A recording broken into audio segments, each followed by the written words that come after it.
So let's talk to the CEO of that organisation, Imran Ahmed. So Imran, thanks very much for joining us on the programme. It's fair to say you've been critical of the tech platforms. So after the US elections, looking kind of retrospectively back, how do you think they did? Well, I think this has been the last chance saloon for these social media companies, which have failed systemically to deal with the issues of misinformation flowing on their platform. We've seen that throughout the year when it comes to coronavirus. We're seeing it very acutely now when it comes to the vaccine. And the elections have really done them a huge amount of damage in a key market. A key market, why? Because that's where the regulators are, the legislators, who can hold these platforms to account, finally. So you're talking about kind of the legislators and the politicians here.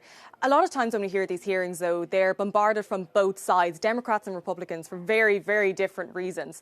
So is it difficult to tackle this? Are they damned if they do and damned if they don't? Well, I think what you're describing there is a bipartisan zeal for some form of reform. The current regime in the US is governed by something called Section 230 of the Communications Decency Act. It is over 20 years old, and essentially it dealt with the early internet. And what it does is it gives social media companies absolute impunity from either criminal or civil sanction for the content on their platforms. But it also puts upon them a responsibility to act as a good Samaritan. The problem is the Good Samaritans have been very greedy and very lazy, and they've failed to apply their right to moderate to their platforms in an effective and fair way.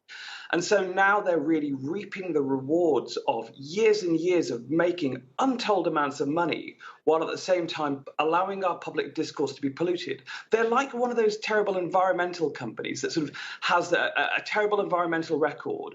They've been making lots of money creating their chemicals. They've been allowing it to flow into our water stream. And now it's time for them to pay the piper.